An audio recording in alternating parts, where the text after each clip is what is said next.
My name is Ava Grant. I'm 33 years old, and I built a multi-million-dollar company from the ashes of silence, humiliation, and one unforgettable day that shattered everything I thought I was.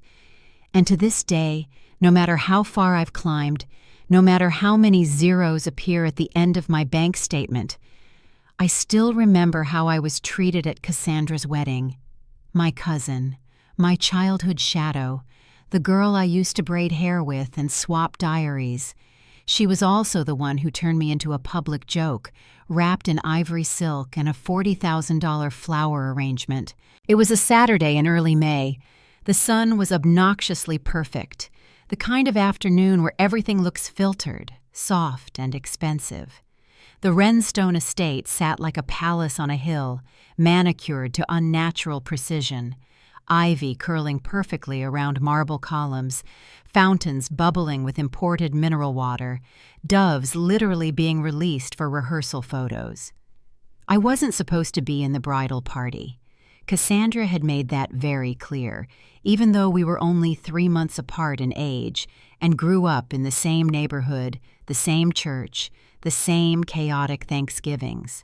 We used to call each other sisters without the paperwork, but somehow I had been invited, not as a guest of honor, not even as a regular guest. Cassandra had a role for me. "Do you mind helping the stylist with the train? I just need someone I can trust nearby," she had said, smiling with that kind of saccharine sweetness only wealthy, bored girls can weaponize. "You're so good at behind-the-scenes stuff." Behind the scenes, like I was some glorified backstage crew member in a production where she was the star.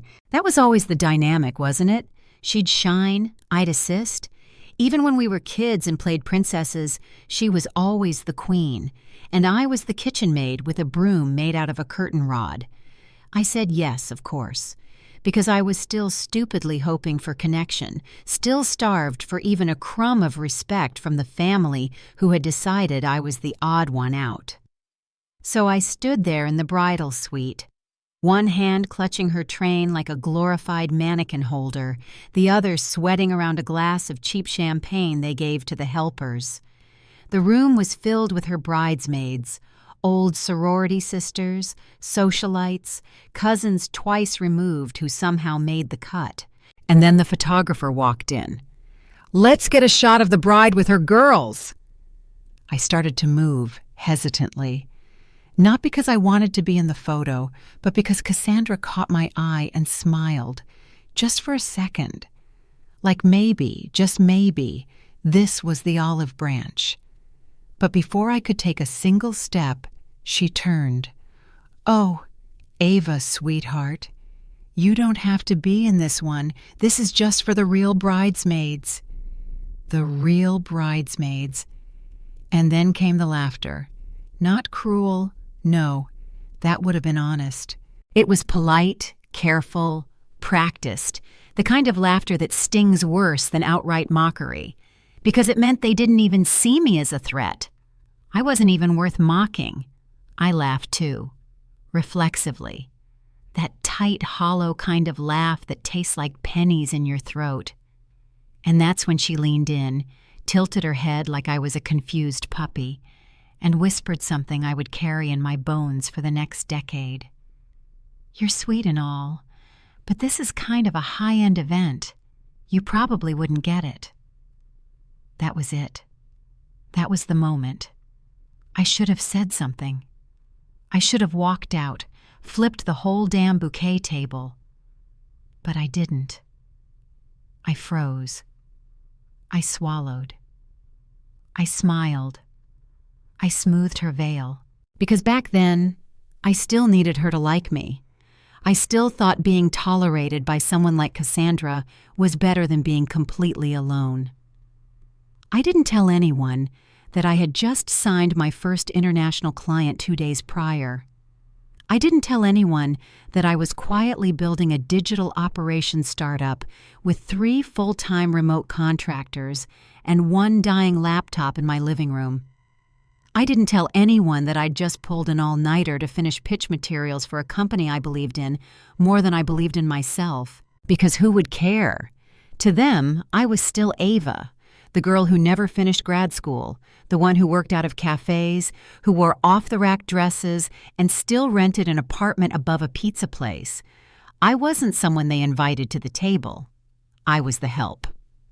Later that evening, as the reception lights dimmed and everyone danced to a cover band flown in from New York, I sat outside by the pool, alone, scrolling through code on my phone, making small updates to a client dashboard, while my dress stuck to my back in the humidity.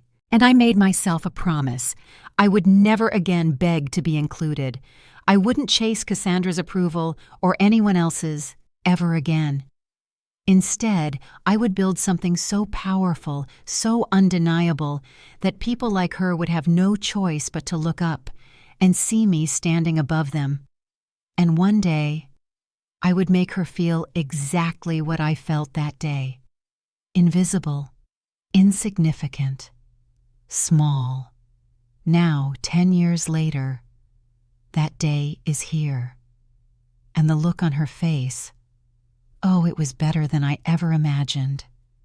But before I tell you what happened in that boardroom, before I tell you how Cassandra walked into that glass-walled conference room in her stilettos and Chanel and saw me sitting at the head of the table with her new boss's nameplate, I want to take you back. What? Back to the beginning. Because this revenge, it wasn't fast, it wasn't loud, it was built slowly, in silence, with bloody fingertips and sleepless nights.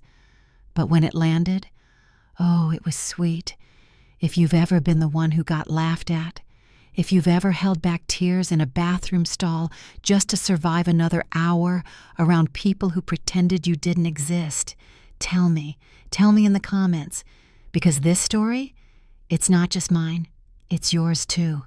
And trust me, you're going to want to hear how it ends. After the wedding, I went home and cried. I didn't sob. I didn't scream into a pillow.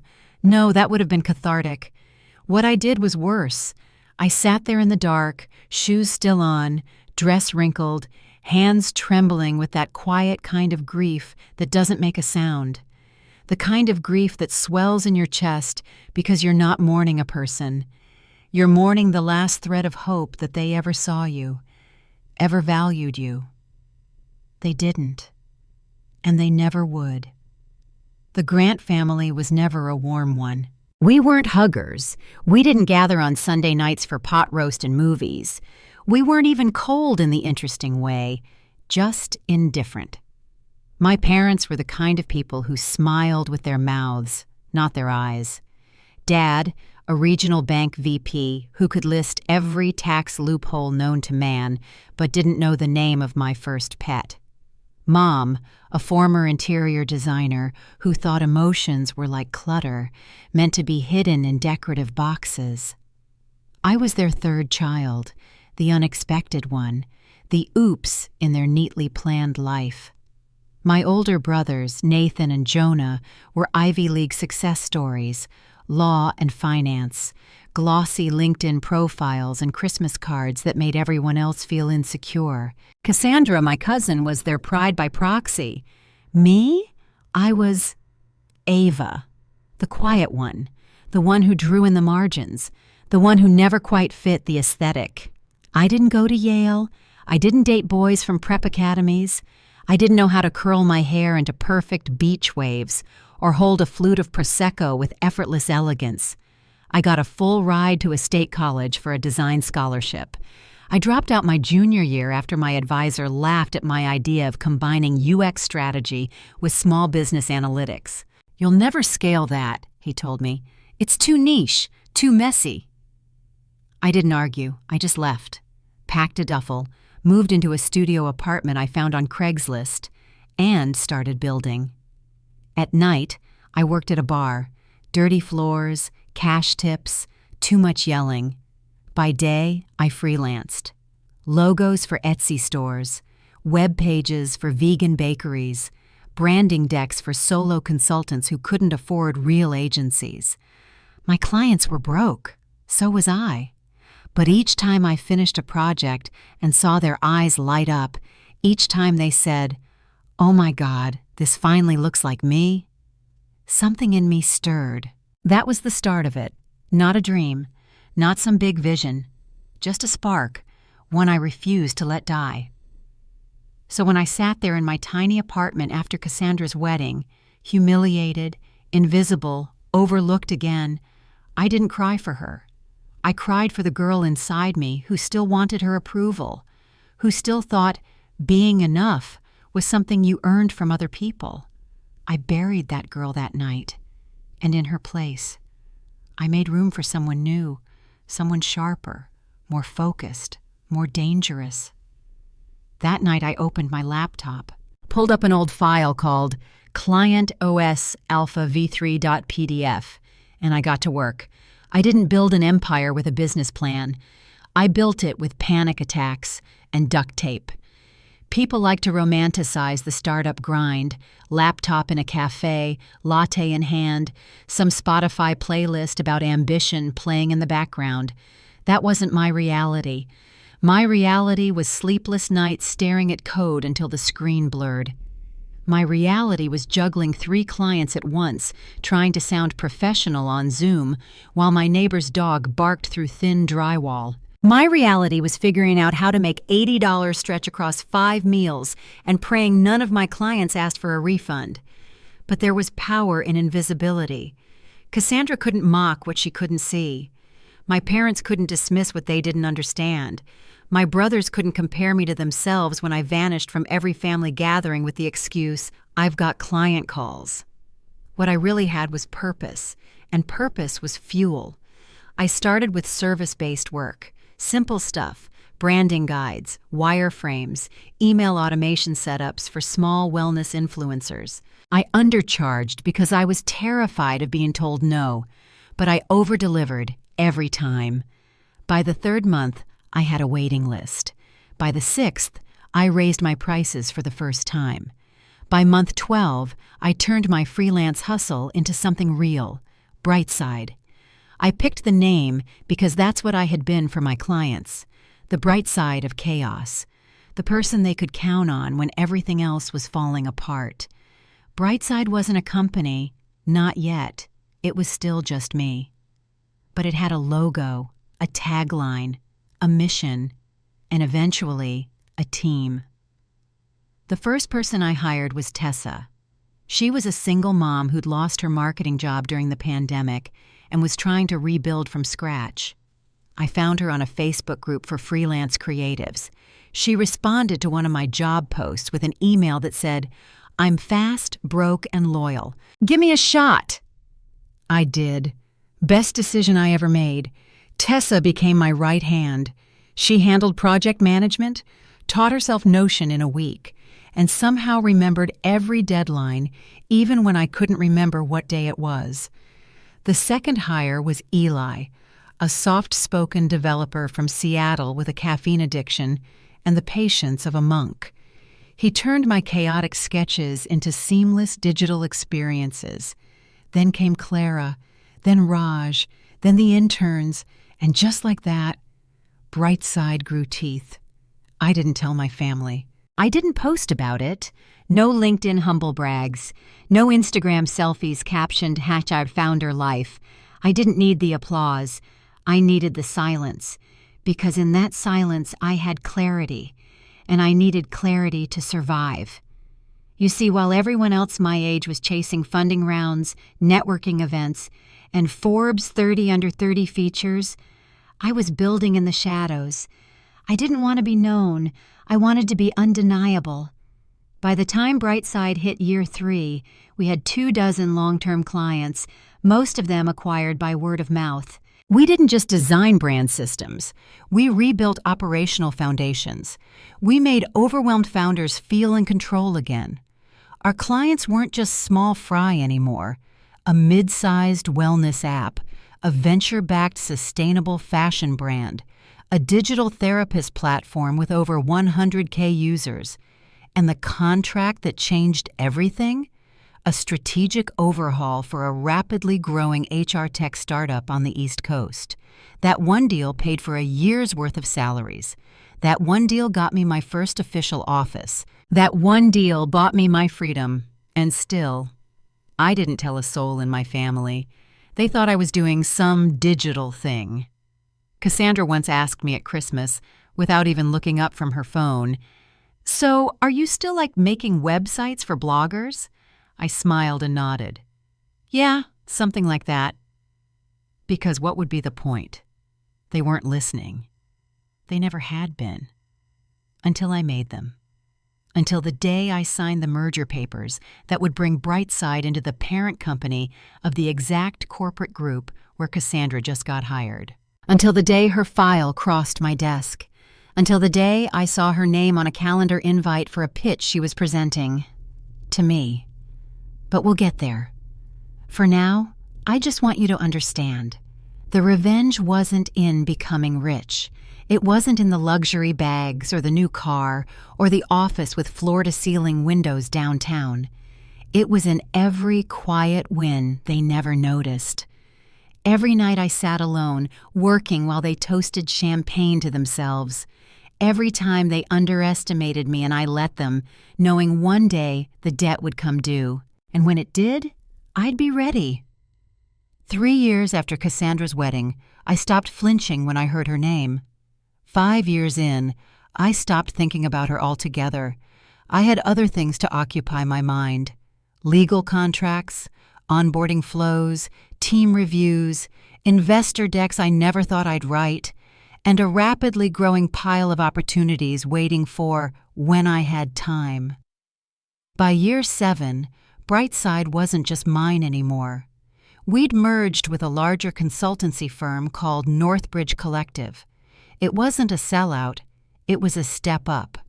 A move from scrappy indie agency to executive-level strategy. I stayed on as CEO of Brightside and took on a new title, Partner, Digital Systems and Growth.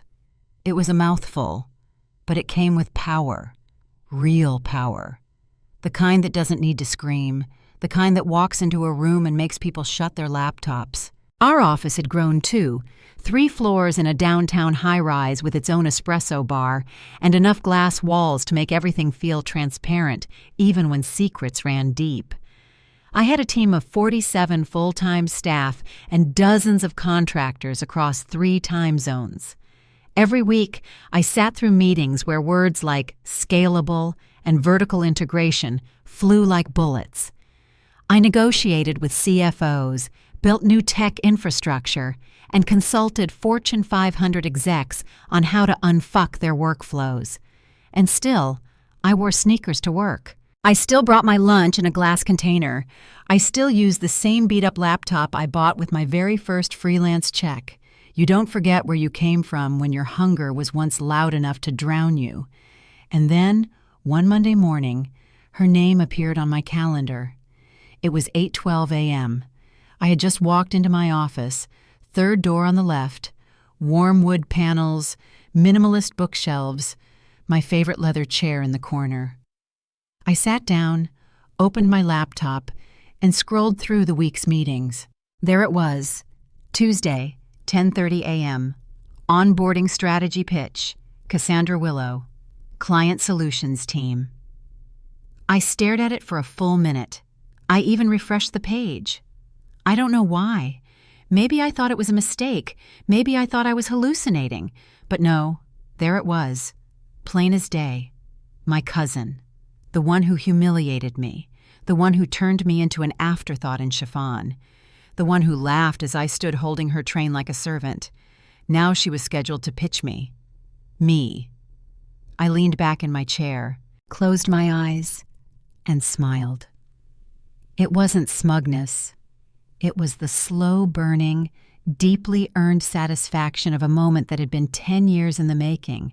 This wasn't an accident, not karma, not coincidence. This was the system working the way I built it. You see, Cassandra had recently landed a job at a boutique brand consultancy, Ardent and Gray. I'd heard of them. Glossy, style-forward, heavily aesthetic. Their pitch decks looked like fashion magazines, but under the pretty fonts, they lacked real operational depth. Northbridge had recently acquired one of their long-term clients, a luxury hospitality group expanding into wellness and experience-based retreats. That client needed a partner to streamline their new digital booking platform and membership tier rollout. And who did Ardent and Gray send to represent their visionary lead strategist? Cassandra Willow. Of course. Of course she had changed her last name for professional reasons. Willow sounded softer, more ethereal, more brandable. Never mind that she was still just Cassandra Grant from a long line of emotionally repressed overachievers. I clicked the calendar invite. Sure enough, she'd uploaded the slide deck in advance. I downloaded it, took a sip of my coffee, and started to read. The pitch was fine, over-designed, underinformed. She leaned heavily into aesthetics, well-lit wellness retreats, buzzwords like transformative journeys and soulful integration. It was all very on-brand Cassandra, beautiful, empty, and convinced of its own brilliance. There were no conversion funnels, no data projections, no membership modeling, no real tech infrastructure suggestions beyond vague lines like seamless user portal with tiered engagement. In other words, she was about to walk into a boardroom of sharks and hand them a glitter stick. I should have been nervous, or angry, or vindictive. But I wasn't. I was calm. Because this wasn't revenge. This was balance being restored. And I didn't need to destroy her. I just needed to let the truth speak for itself. She'd walk into that boardroom expecting to impress. She'd be wearing something soft and expensive, probably cream-colored, with a tote bag that cost more than my first month's rent. She'd smile at everyone. She'd gesture toward the screen like it was an audition. She'd say my name like we were old friends. And then she'd realize the person at the head of the table was the one she once told, "You probably wouldn't get it." I got it, Cassandra. I got everything. I didn't dress differently that day. No expensive blazer. No power heels. No statement necklace to scream authority. I wore what I always wore. Black slacks, a soft navy blouse, my hair in a low knot, and my sneakers. Because real power doesn't need to announce itself. It enters the room and lets the silence rearrange the air. I arrived 10 minutes early, as always. The boardroom on the 17th floor was glass-walled, minimalist, warm wood, and matte steel. There was a view of the skyline behind me that most people found distracting. I liked that. I wanted them looking anywhere but me when they were nervous. My assistant, Jordan, placed a mug of black coffee by my chair. Client rep just arrived. Looks like she brought an assistant and a junior deck designer. "Thanks," I said, barely glancing up. "You prepped the background sheets?" "Everything's in the folder. Want me to stay in for notes?" "No," I said, smiling slightly. "I think I'll remember this one." He smirked and left without another word. At exactly 10:30, the door opened, and there she was. Cassandra. Exactly as I predicted. Cream blazer, matching silk shell, tan slacks that probably required dry cleaning every 10 minutes. Her blonde hair was pinned back in a sleek, low twist. Her lips were the same pale mauve she'd been wearing since college. She carried a beige tote from Celine and wore gold earrings shaped like tiny leaves. She looked expensive. She looked ready. She looked confident. She didn't look at me. Not yet. She was talking to her assistant, something about slide order, last-minute formatting fixes. I watched her place her iPad on the table, smooth her sleeve, and finally, turn toward the head of the table where I sat. And then it happened. The moment I'd waited 10 years for. She looked at me. She paused. Froze. Not for long. Maybe a second. Maybe half. But long enough. Long enough for her brain to catch up with her memory. Her smile flickered. Just a tiny twitch. Almost imperceptible. Unless you were looking for it. And I was. "Ava?" she said, voice bright and polite, but just slightly strained. "Good morning," I replied, matching her tone perfectly. "Thanks for coming." I didn't add anything else. I let the silence breathe between us. She blinked just once.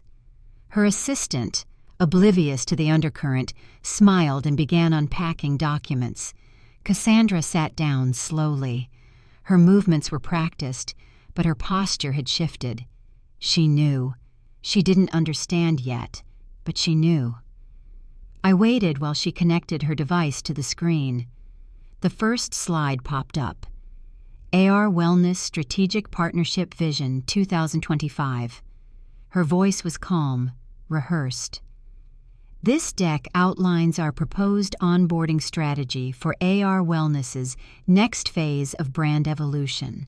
We're focusing on elevated touchpoints and deeper customer immersion through a blend of design storytelling and... I listened. I nodded. I even took a few notes, but my eyes never left her, and I knew she felt it. She was trying to stay composed, trying to be perfect, but I could see the smallest betrayals in her body, the way she tapped her pen against her thigh, the way her breath caught ever so slightly between words, the way her eyes flicked toward me after each sentence. When she finished the pitch, she turned to me with that same well-trained corporate smile. "I'd love to hear your thoughts on how this aligns with Northbridge's strategic direction." I leaned back in my chair, calm, centered, ruthless. "Sure," I said, folding my hands. "Let's start with the missing parts." She blinked. "Sorry?" "You gave us a beautiful visual campaign." "Really? But there's no infrastructure. No conversion strategy, no customer journey metrics.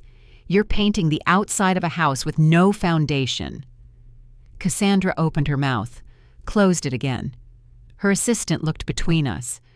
"I think what Cassandra's trying to—" "No need," I said gently but firmly, raising a hand. "Let me be clear. This isn't personal. This is about what our client needs. And this?" I tapped the stack of printed slides. "Isn't it?" I could see her blush climbing, quietly, almost gracefully, like a brush fire. She was cracking, but she wasn't done yet. "Of course," she said, voice still even. "I'm happy to take this back and revise. We're still early in the process, and I think collaboration is the—" "Cassandra," I said, cutting her off. Her eyes snapped to mine. This time I let my tone shift. Softer, more deliberate. "You probably don't remember this, but 10 years ago, you told me I wouldn't understand a high-end event. You said I wasn't one of the real bridesmaids." Silence. Thick and unbearable. Her face turned to stone. "I remember," I added. "I remember because it was the last time I believed your opinion mattered more than my work. After that, I stopped trying to impress anyone, especially you." Cassandra didn't respond. She didn't need to. Her silence said everything. I stood slowly, collecting the pages in front of me. "We'll be moving forward with another strategy team, but thank you for your time." And then, because I couldn't help myself, I added, "You should be proud. This was a beautiful presentation, just not the right fit for the table you're sitting at." And I walked out, leaving her in that room, in that silence, at that table she once thought she'd always own. I didn't look back, not once. As I walked out of that boardroom, heels clacking behind me, breath uneven behind those cream-colored lips, Cassandra stayed frozen. And I didn't turn around to see if she would cry or rage or smile like it was all just a bad performance, because it didn't matter. I had already won. But victory, real victory, doesn't come with applause. It doesn't come with fireworks or headlines or even the satisfaction of watching someone grovel. It comes with stillness, with that deep, grounded certainty that you've become something no one can take from you anymore. It wasn't just about humiliating her. It wasn't even about revenge, not in the way people think. It was about reclaiming the girl in the corner of the bridal suite, the girl holding a train that never belonged to her, the girl who laughed at herself so no one else would beat her to it. She didn't live here anymore. She had burned, and from the ash came me. I made it halfway down the hallway before my assistant caught up. Jordan handed me a file for my next meeting, but paused, studying my face. "You okay?" I nodded. "I'm fine." He tilted his head. "You're more than fine. You look like someone who just exorcised a demon." I smirked, letting out a breath I hadn't realized I'd been holding for a decade. "Yeah," I said. "Maybe I did." Back in my office, I sat at my desk and opened my laptop. I had 30 unread emails, 5 Slack pings, and a brief due by end of day. The world kept moving, just like it always did. But before I dove back into that ocean of responsibility, I allowed myself one moment, just one, to let it wash over me. I pulled up my family's group chat, the one where they mostly sent pictures of their kids or links to weird articles no one read. It had been silent all morning. Then a new message appeared from Aunt Michelle. Did Cassandra really just blow her pitch with Ava? Oh my God, I'm hearing things. Seconds later, Uncle Dave chimed in. Just saw the Slack thread from Ardent and Gray. They're pissed. Cassandra didn't even realize Ava was the Ava Grant. CEO Ava. Holy shit. My cousin Caleb added a gif of a nuclear bomb. Then someone else, my own mother, messaged me privately. "Ava, is this true? Why didn't you ever tell us how far you've come?"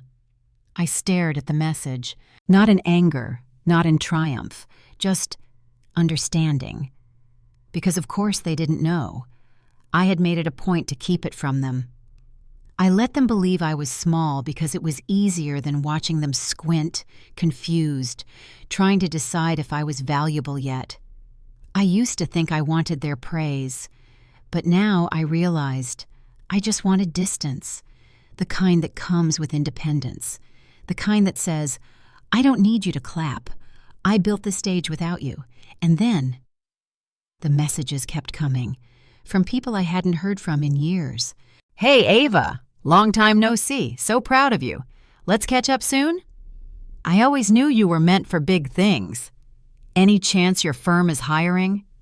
That one came from my brother Jonah. Jonah, who once told me my career was a cute hobby while helping himself to my fries at a diner.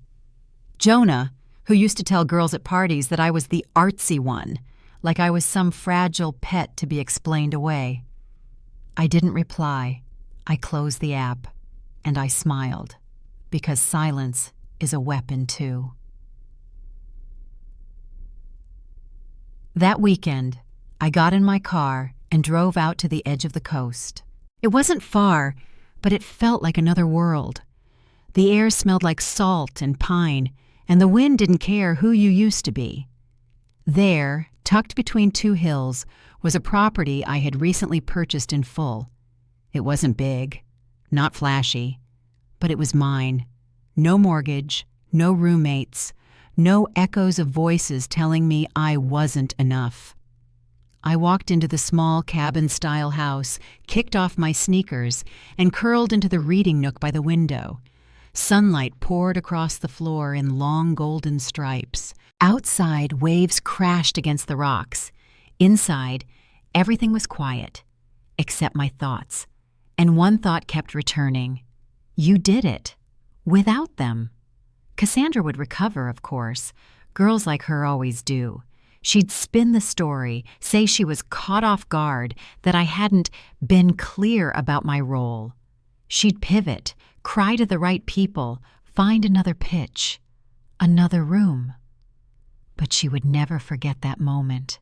The look in my eyes, the absence of apology, the echo of her own words used against her. She wouldn't say my name with mockery anymore. She'd say it carefully, with weight. And somewhere inside her, a seed would grow, a whisper that said, Maybe she got it wrong. Maybe the girl she dismissed had never been behind her. Maybe she'd always been ahead. That's the real revenge. Not that she lost, but that she realized too late I was never playing the same game. And the rules? They were mine now. It started with a ping, then another. By the time I got out of bed that morning, my phone was vibrating like a broken alarm clock on the edge of a table. I rolled over, blinking at the flood of notifications. Group chats, missed calls, mentions on LinkedIn, even a few Instagram DMs from high school classmates I hadn't thought of in 15 years. Something had happened. I wasn't surprised. After the Boardroom incident, news had a way of traveling, fast, especially in elite business circles that fed off gossip and hierarchy like it was oxygen. But what I hadn't expected was the sound of my family tripping over themselves to understand what the hell just happened. The group chat was renamed overnight. From Family First to Ava, I clicked it open. Aunt Michelle had apparently gone on a full-blown digital scavenger hunt. She found my company website, my Forbes interview from 6 months ago, a podcast episode I'd forgotten I even did. She'd even posted a screenshot from a business article titled Brightside Strategies, the Quiet Force Behind Digital Growth in 2020 Startups. Below that was a line of messages that read like a descent into collective panic. Wait, she owns this? Is this our Ava? Why didn't anyone tell us? She was at Christmas wearing sneakers. That one was from Cassandra's mom. Then came the reactions that hit harder than I expected. I thought she just did websites or something. She never talked about this. We never asked. That last one was from Nathan, my oldest brother. It sat there, quiet, amid all the noise. We never asked. I should have felt vindicated. I should have laughed, taken a screenshot, framed it. Instead, I just sat there, phone in my lap, heart still. Because somewhere, deep inside me, I realized the most brutal truth of all. They weren't malicious. They were indifferent. And sometimes, that hurts more. Later that afternoon, I got the call I knew was coming. Mom. Her voice was soft, cautious. Hi, sweetheart. I could already hear it, the way her tone curled at the edge like she was walking on glass. I've been hearing some things. I didn't say anything. I talked to Michelle. She said there was some kind of situation with Cassandra's work. Still nothing. I guess I didn't realize how big your company had gotten. Why didn't you ever say anything? There it was, the question, simple, loaded, booby-trapped. I didn't think you'd be interested, I said flatly. Ava, she breathed, like I'd wounded her. Of course we're interested. We're your family.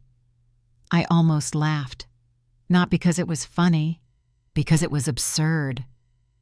You used to introduce me as the creative one, I said, like I was some quirky side character in a movie about the rest of you. You never asked what I was building. You never once read a single thing I wrote or made or launched. You assumed I'd never amount to anything. That's not true, she whispered. It is. I heard the silence stretch between us, thick with a decade of things unsaid. You know, I continued, softer now, I used to think I just wasn't impressive enough. But the truth is, I was just invisible to you. Ava, I'm not saying this to hurt you. I'm saying it because I spent years shrinking myself to fit your version of me. And I'm done with that. Another pause. Then finally her voice, shaky, unfamiliar. I'm proud of you.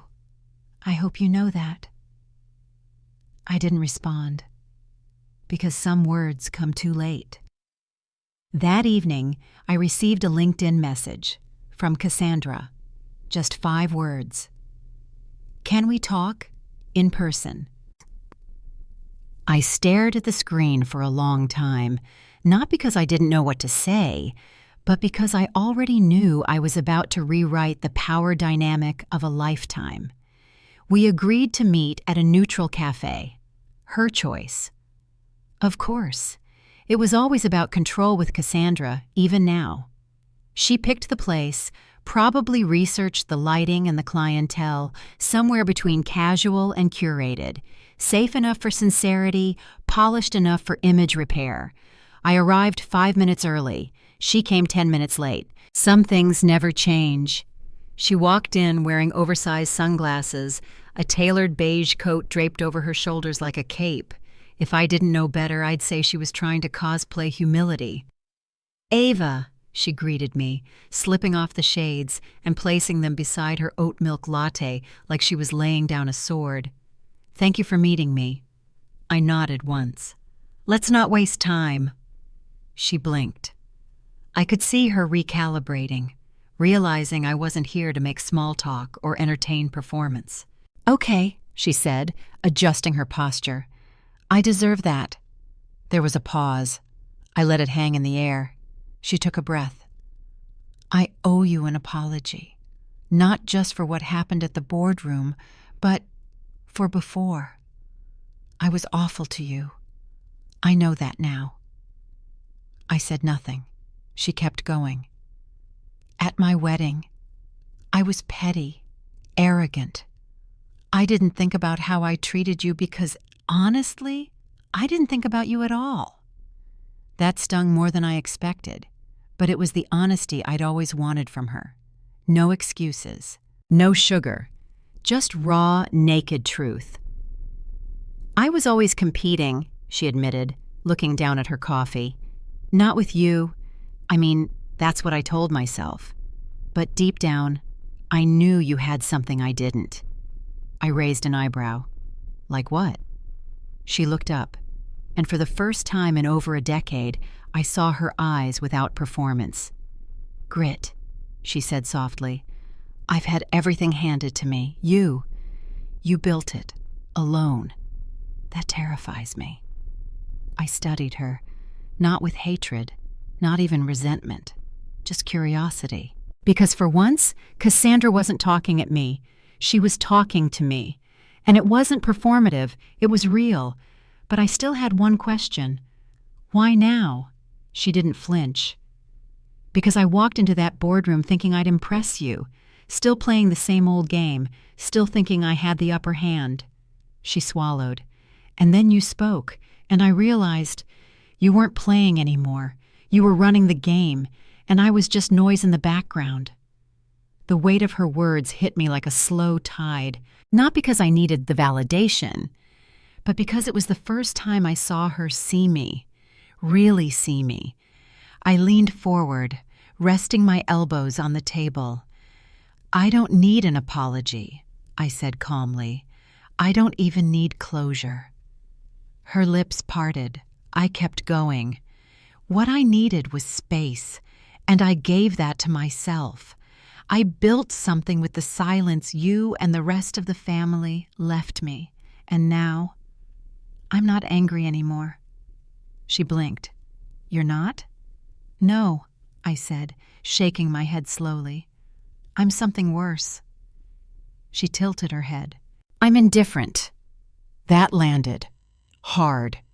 She pulled her coat tighter around herself, like she was cold for the first time.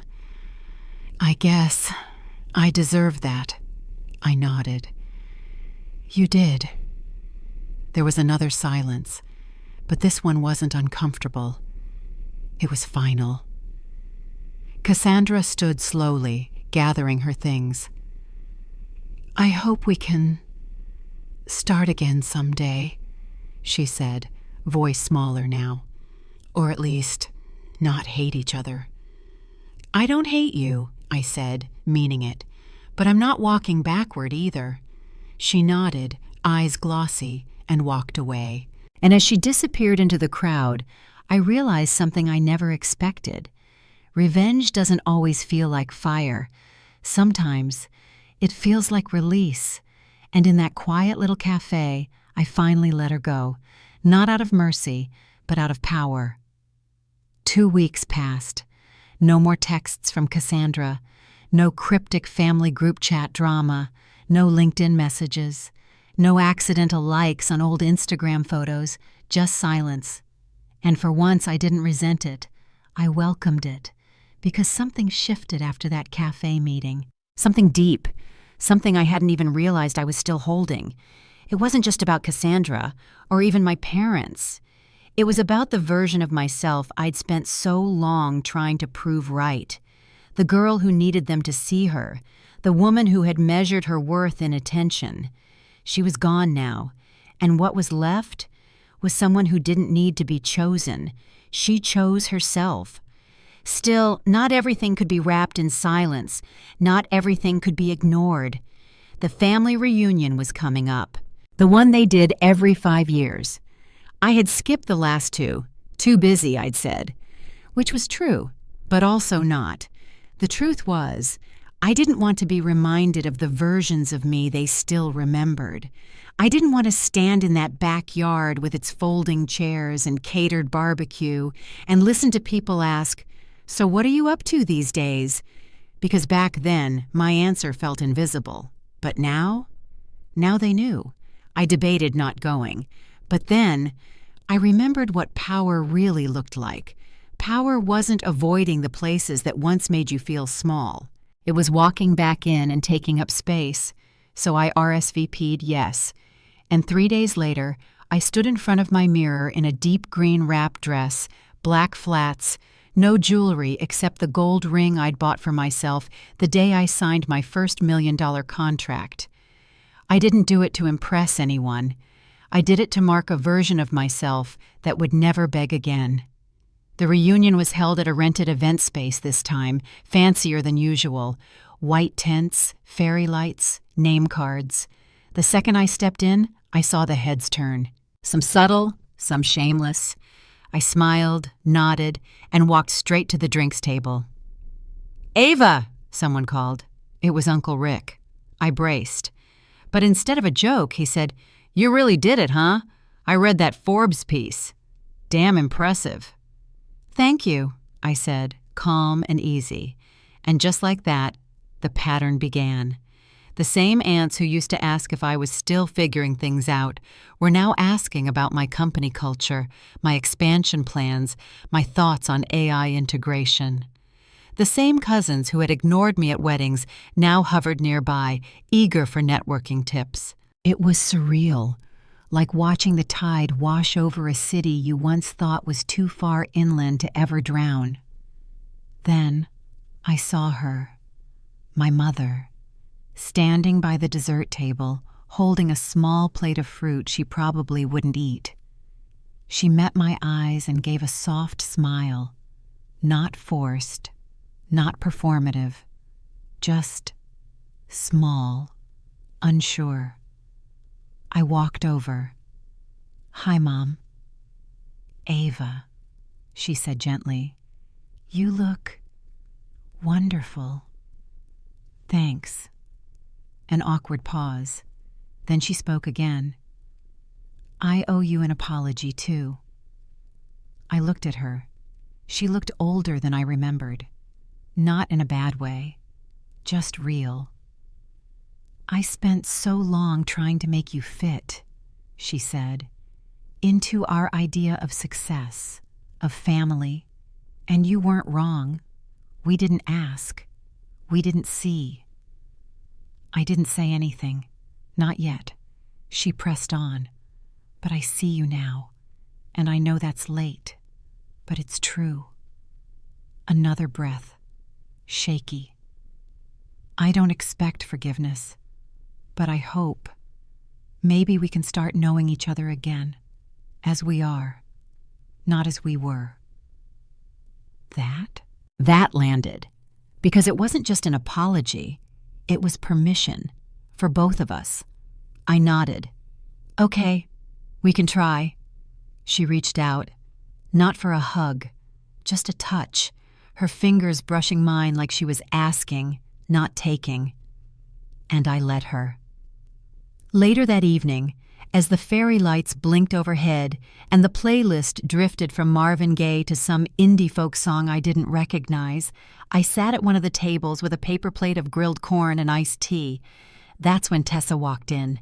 Yes, that Tessa. My first hire. My rock, my right hand, my chosen family.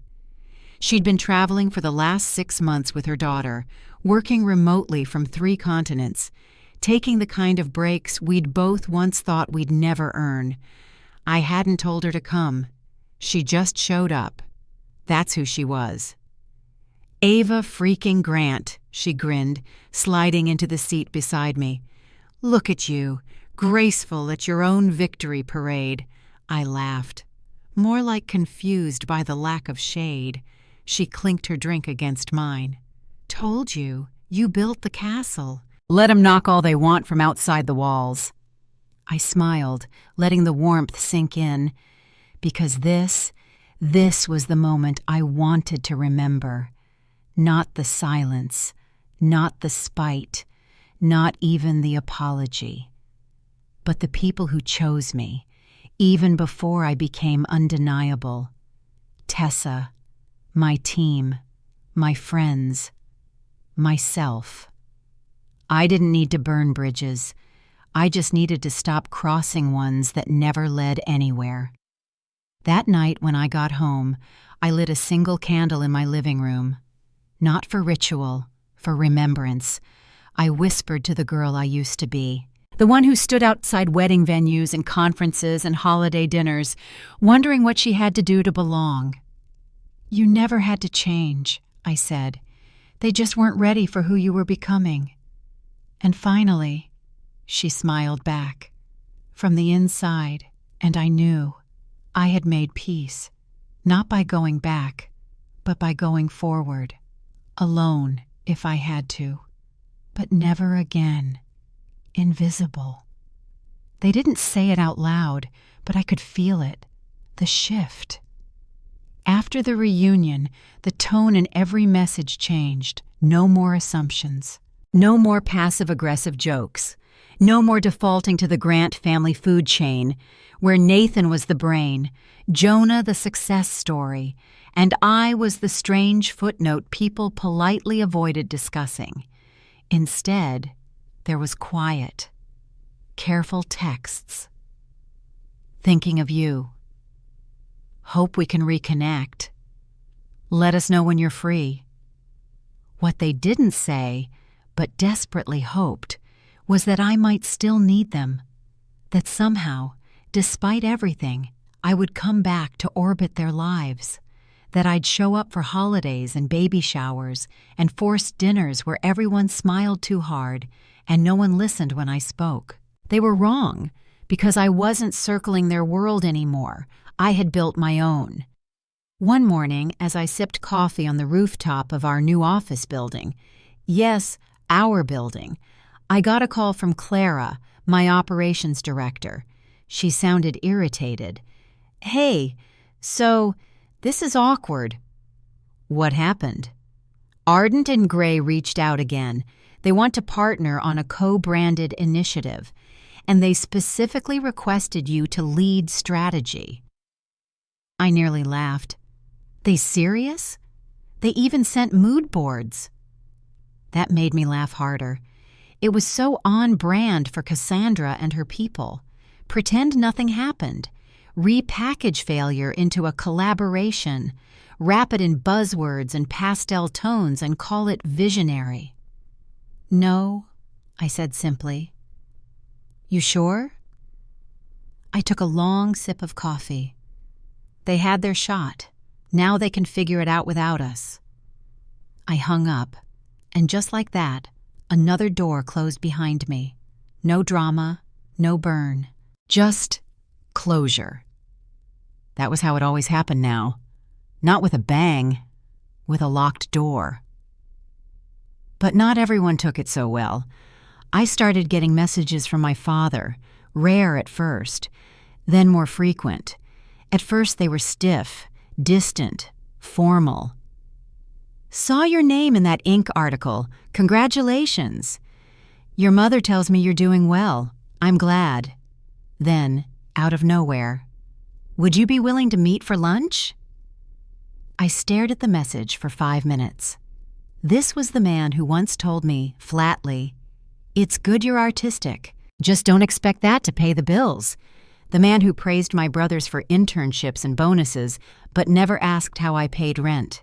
Who once cut off a conversation mid-sentence to answer a call about tax deductions. Now he wanted lunch. I didn't respond. Not yet. Instead, I forwarded the message to Tessa. She called me 10 minutes later. "You gonna go?" she asked. "I don't know." "You don't owe him anything." "I know." "But," she said gently, "sometimes power is saying yes, not because they deserve it, but because you're no longer afraid of being small." That stuck with me, because I wasn't afraid anymore. Not of him, not of any of them, not even of the version of myself I might have to face sitting across that table. So, a week later, I agreed. We met at a business lunch spot, one of those sleek, modern places that served salmon on quinoa in deep plates and charged triple for sparkling water. He arrived early. Of course. Still wore the same type of cufflinks, still checked his phone between every sentence. But there was something else now. Something I'd never seen in him before. Uncertainty. He stood when I approached. "Ava." "Dad?" We sat. The silence hung thick. He ordered. I didn't say much. Finally, he looked at me and said, "I was wrong." 3 words. Not loud, but heavy. I blinked. He went on. "I thought success looked a certain way. Degrees, titles, the path I took, the path your brothers took." He looked down, fiddling with his napkin. "But I watched that video of your TED Talk. I saw the way your team talks about you. I read your work, and I realized you weren't just doing fine. You were building something that changes lives." Another breath. "You built something that matters." I didn't say anything. Not yet. Because I needed to be sure. Then he added, voice tight, "And I missed it. I missed you. I'm sorry, Ava." This wasn't a man used to apologizing. This was a man used to being right. And now, he was reaching across a canyon he helped create. I looked him in the eye.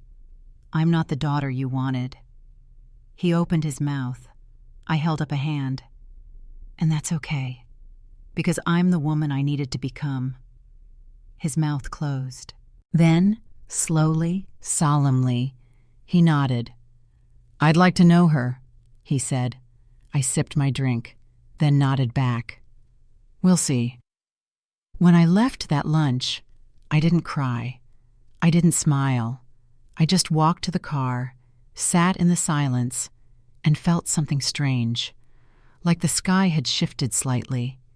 Not because he'd fixed anything, but because finally, I no longer needed him to. Cassandra didn't spiral in public. Girls like her never do. No, they erode in style, quietly, elegantly, from the inside out, like polished marble that's hollow beneath the surface. I didn't plan on hearing anything about her again.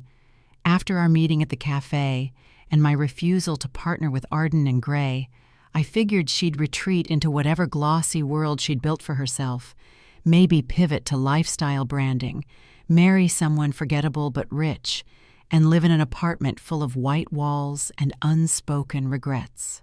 But then the whispers started, not from the family, from the industry.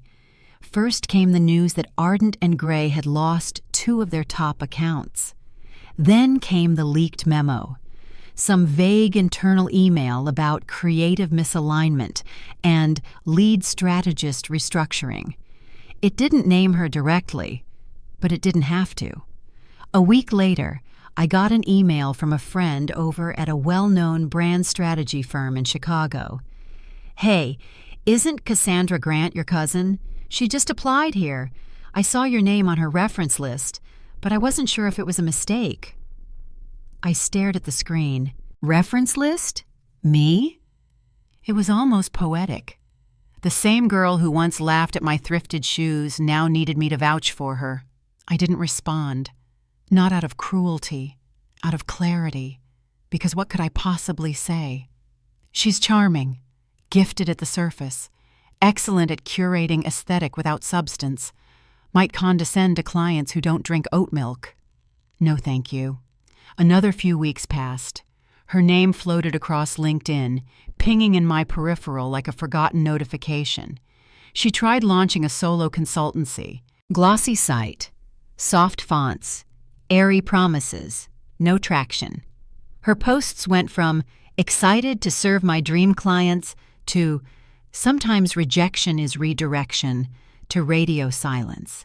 And then the message came. Not an email, not LinkedIn. A real letter, mailed, handwritten. It arrived on a Tuesday morning.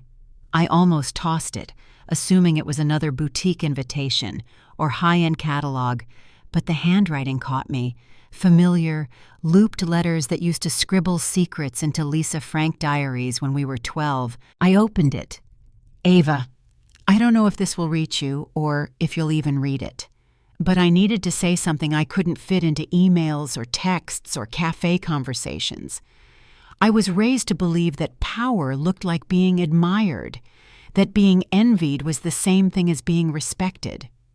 I built a version of myself on attention and applause, curated, edited, fragile. You didn't chase those things. You built something real. And when I realized the difference between us, it gutted me. I wasn't mad that you won. I was mad that you stopped needing me to see it.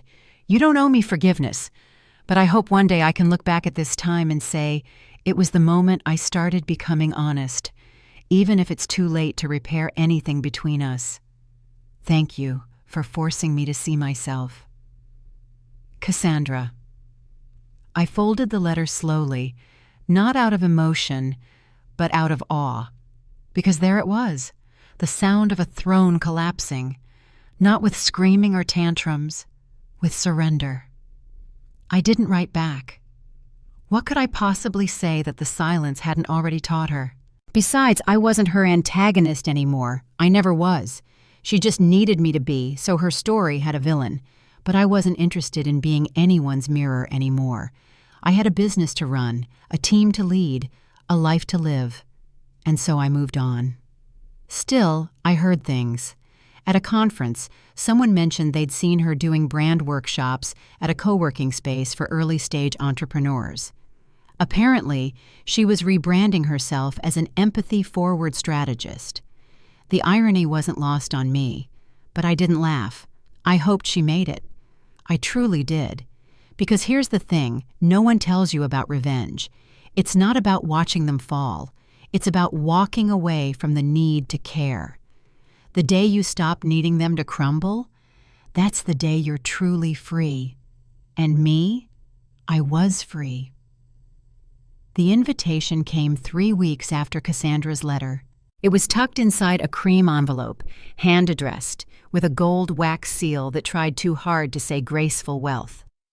I recognized the handwriting instantly. Aunt Michelle. The occasion? A brunch. Specifically, the Grant Family Legacy Women's Brunch. A new tradition, apparently. I almost laughed. There it was again. Legacy. A word they love to use when trying to stitch together the illusion of significance. Inside the invite was a note, handwritten and barely veiled. Ava, we'd be honored if you'd attend.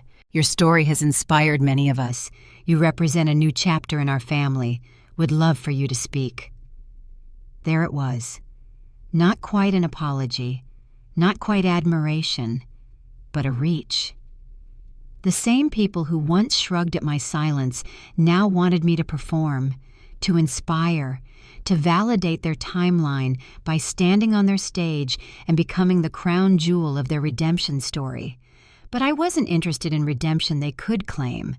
I didn't want to be part of their curated legacy. I had my own.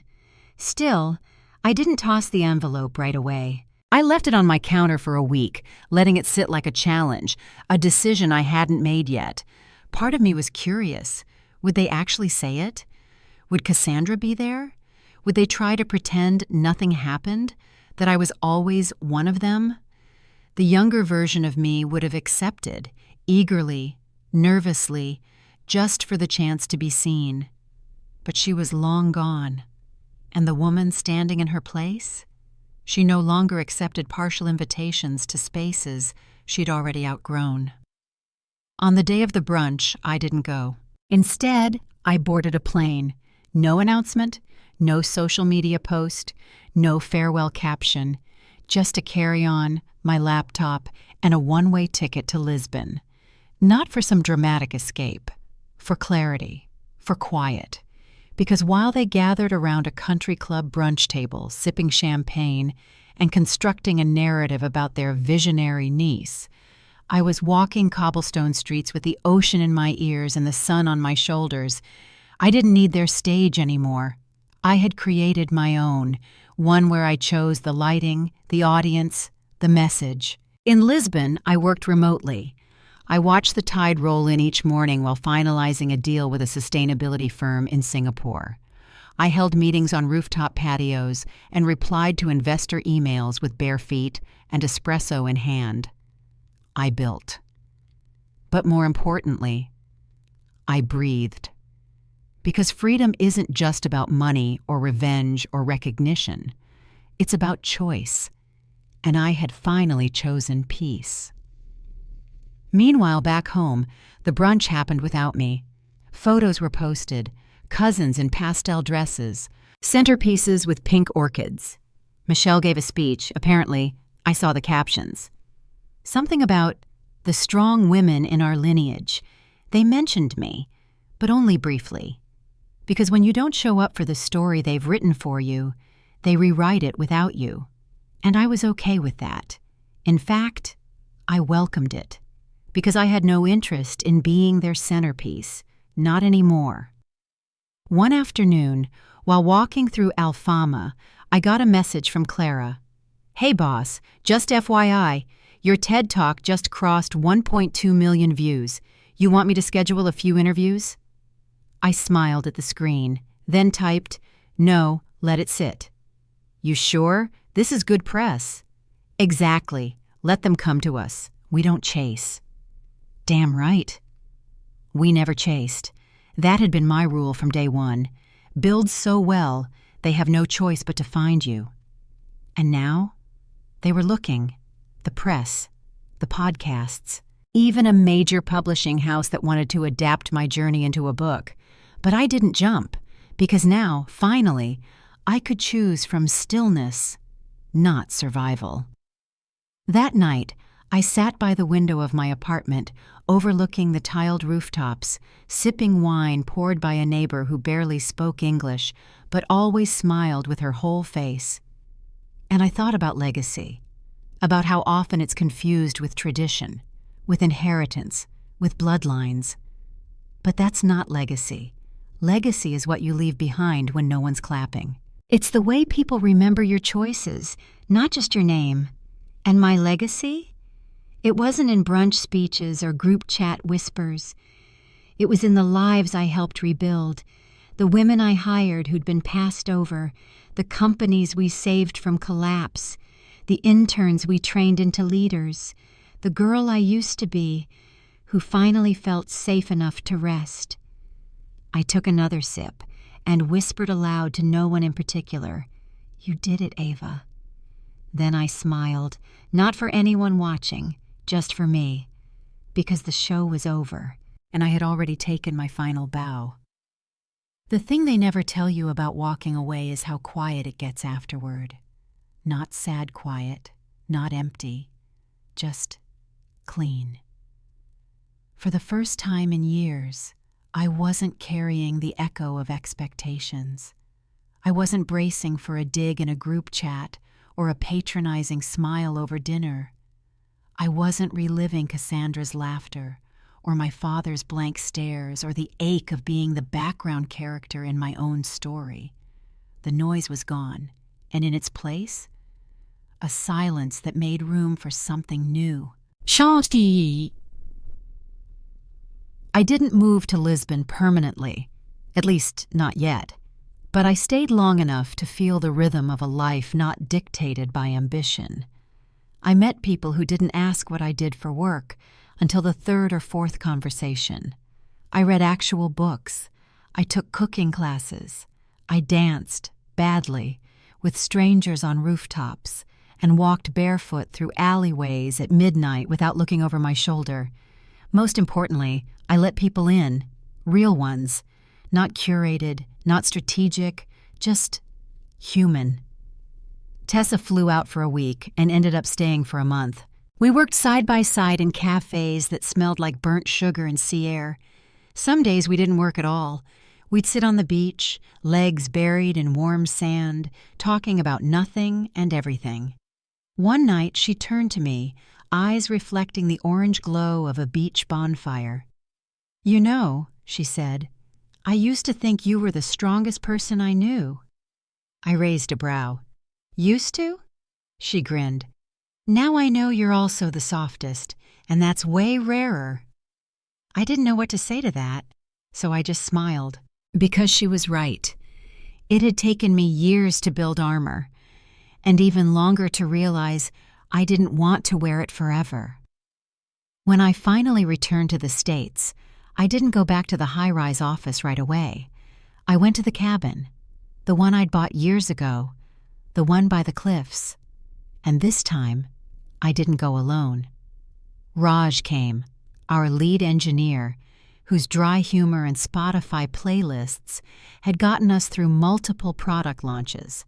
Clara joined for a weekend, brought her fiancé and baked bread from scratch like it was nothing. Even Eli showed up, after saying for months he wasn't the wilderness type, then promptly fell asleep in a hammock for 2 straight hours. We laughed, ate, drank wine out of mismatched mugs, played board games with rules we kept forgetting. And somewhere around 1:00 a.m., as we sat wrapped in blankets under stars so bright they looked fake, I looked around and realized something. This was my family now, not because of blood, because of choice, because these were the people who saw me before I became someone. They saw the version of me that stayed up until 3:00 a.m. fixing broken code, who cried in Slack messages when the first contractor quit, who sent handwritten notes to every employee during our 2nd year of operations just to say thank you. They didn't need me to win to love me. They just loved me. And that changed everything. The next morning, I made a decision. It had been on my mind for months. A small idea, nothing flashy. But now, it felt right.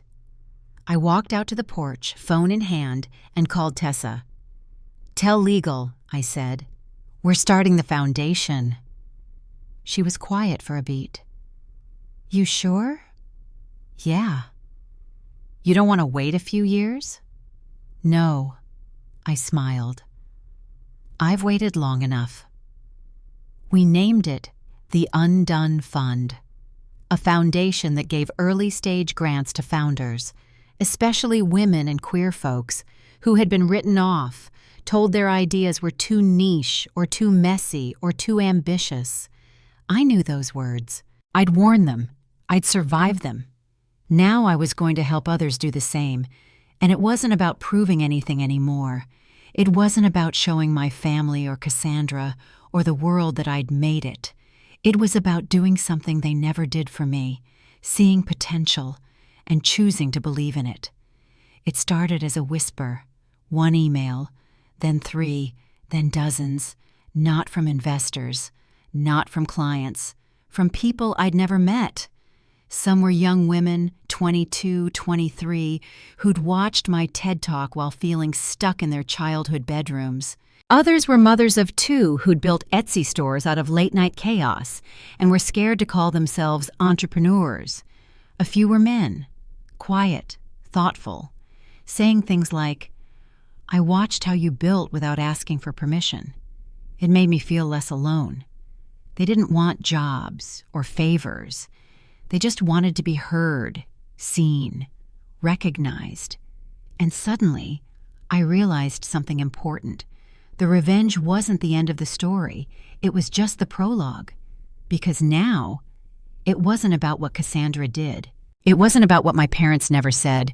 It wasn't about the boardrooms or the brunches or the invitations that came too late. It was about what I would do next. And for the first time, I felt no pressure to answer that with more. Not more growth, not more power, not more proof, just more truth. So I wrote a letter. Not for anyone else, for myself. I wrote it one night at the cabin, rain tapping on the windows like the world was trying to listen in. I lit a single candle, sat at the desk where I had once drafted invoices and emailed cold leads and begged the universe not to let me fail. And I wrote, "Dear girl who got left out of the picture, I see you. Not because you forced them to look, not because you became successful, but because you kept going even when no one clapped. Even when they laughed, even when they said, 'You probably wouldn't get it.' You did get it. You got everything. But more importantly, you gave yourself back to yourself. You stopped editing your softness to survive in rooms that mistook cruelty for charisma. You stopped begging for entry into spaces that were never built to hold you. You didn't just rewrite your story. You built a whole new language, and now you speak it fluently, quietly, powerfully. You don't need the mic. You are the echo. So rest, Ava, not because you're done, but because you finally understand you're not proving anything anymore. You are becoming, still, always, and no one gets to define that but you. With grace, you." I sealed the letter and tucked it into a drawer I never opened again. Not because I wanted to forget, because I had already let go. 1 year later, I stood at the soft opening of a co-working space in downtown Oakland, the first of what would eventually become a string of undone collective spaces across the country. No dress code, no gatekeeping, just Wi-Fi, light, and possibility. A woman stood beside me at the snack table, late 30s, maybe early 40s. She looked exhausted and radiant in the same breath, the kind of glow only people with unkillable dreams possess. She turned to me. "Are you Ava?" I nodded. She smiled shyly. "You don't remember me, but I emailed you a year ago. You told me my idea wasn't too small. You said, it's not about scaling, it's about being brave enough to begin." I blinked. That sounded like me. She gestured to the space. This gave me the guts to quit my job, and now I run a team of 6. I smiled, not politely, not performatively, just fully. "I'm proud of you," I said. She looked away, embarrassed. "I don't know why I just told you all that." I touched her arm. "Because you needed to, and I needed to hear it." And in that moment, we were both just girls who had once been overlooked. But now, we were the ones looking forward. That night, back in my apartment, I scrolled through an old album on my phone. There it was. The photo from Cassandra's wedding. The one I wasn't in, them in a line, smiling, flawless, incomplete. I didn't delete it. I didn't need to, because that photo no longer defined anything. Not me, not them, not us. It was just a picture of who I used to be, of who they thought I was, and who I never needed to become. Sometimes people ask me now, what would you say to her if you saw her again? Cassandra, I mean. And I always smile, not out of bitterness, out of truth. I'd say, thank you for making space. By pushing me out of your world, you helped me find my own. And I mean it, because some people are bridges, others are exits. And Cassandra, she was both. So to anyone reading this, listening, watching, wondering if they'll ever be seen, let me leave you with this. You do not need to shine the right way to matter. You do not need to be chosen to be valid. And if they laugh at you now, if they underestimate you, if they say you probably wouldn't get it, smile, because one day they'll walk into a room and realize you built it.